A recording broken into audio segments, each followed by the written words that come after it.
As the cold sets in and the winter months are in their fullest strength right now, I wanted to share 6 books that have the perfect winter setting to really immerse you in the season and will make you just want to cuddle up with your hot tea in front of a fire and get lost in these wintry worlds. So this is going to be a list of 6 books with strong winter settings that I recommend to you. Up first is The Bear and the Nightingale by Katherine Arden. This book is set in 14th century Russia, and it is steeped with Russian folklore about little fairies and sprites magic in this winter setting. So that is just a little bit about what that series is. It is a trilogy, so this is book 1 in the trilogy, and each book contains the winter setting, and there's a lot of winter magic involved as well. I read these as a buddy read with one of my friends, and we both just loved the little creatures that are all introduced and the characters and the political system of this book. So if you enjoy fantasy and slower paced unwinding of mythology and folklore, this one is for you. The next book is more of a contemporary story, and it is called Beartown by Fredrik Backman. Now, I've read a few of his books, and what this author does really well is character development. His books have strong characters that really become their own story. This book is set in Canada, and it is completely around the culture of a local hockey team and the dynamics of living in a small town that's very sports oriented and the drama that gets involved with those athletes specifically. So hockey, even if you're not a huge sports fan, I don't really know anything about hockey. I had a really fun time reading this book and getting lost in the dynamics of the small town and what goes on around the hockey team. This next book is by one of my favorite authors, Naomi Novik, and it is called Spinning Silver. It is a standalone book and a retelling of Rumpelstiltskin. Now, this, if I recall, it's not set in a specific location. However, it is very winter heavy. It kind of gave me similar vibes to The Bear and the Nightingale. So if you liked The Bear and the Nightingale and that one spoke to you, you would probably also like Spinning Silver.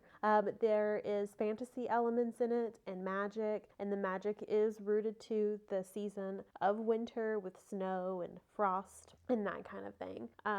But it was, I love Naomi Novik's stories and her way of storytelling. This one has multi-POVs of different female characters in the book. And so I really enjoyed that. I had a hard time with the audiobook on this one that I remember where each chapter switched POVs, but it did not have a chapter heading of the name of the female character. And so when I first started it, I had a hard time differentiating that we had switched POVs.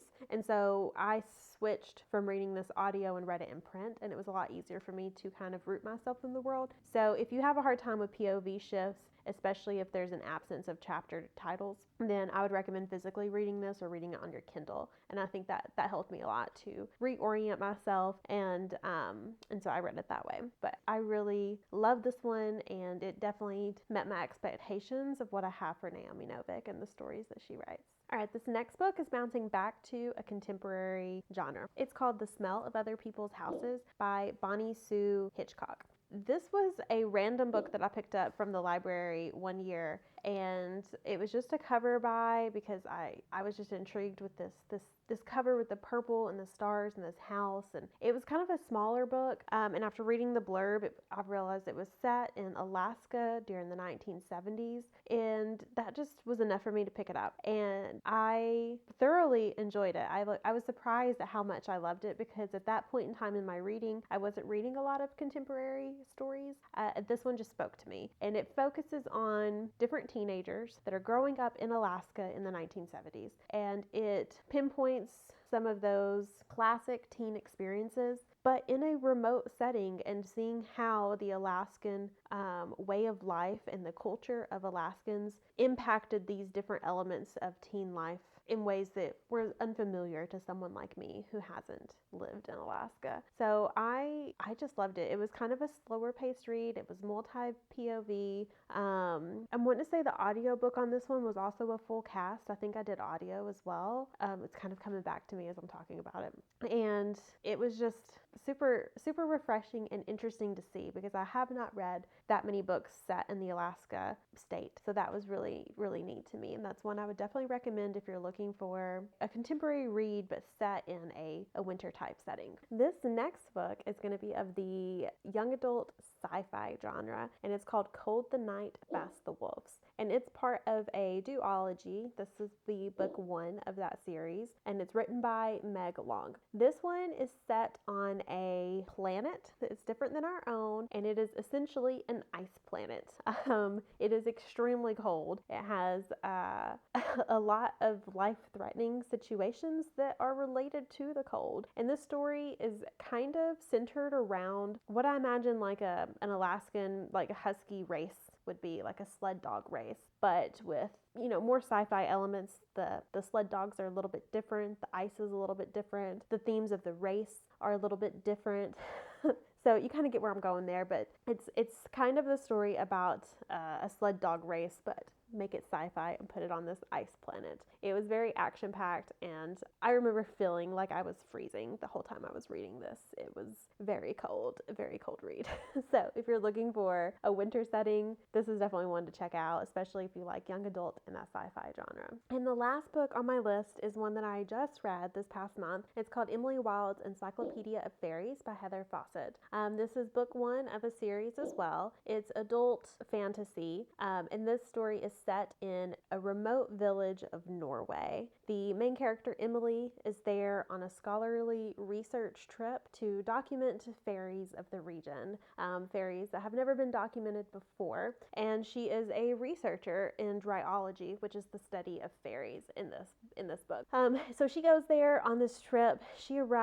I think she arrives around November of the year, so right before the winter really kicks in, and she stays for several months. So we see the winter slowly get more and more intense for her while she's there. She is from Cambridge originally, so she is not used to this level of snow and this level of coldness. There are treks through the snow-covered forest and ice magic and ice kings and so forth. This is a very fun and cozy read that has adorable characters and some side characters that I absolutely love, all immersed in a winter setting of this little cozy town. I also really love the town itself and the townspeople, and just that connection that they all bring to each other. From living in a remote place, you have to learn how to rely on your neighbors, and that is definitely a part of this theme. So I think that this setting really adds to the entire plot of this book. So those are 8 books with a winter setting that I have read and loved. All of these books I rated 3 stars or above, and totally will transport you to a frosty winter setting. So let me know if you've read any of these, or if you have other books that have a strong winter setting that I should also be checking out to read this month.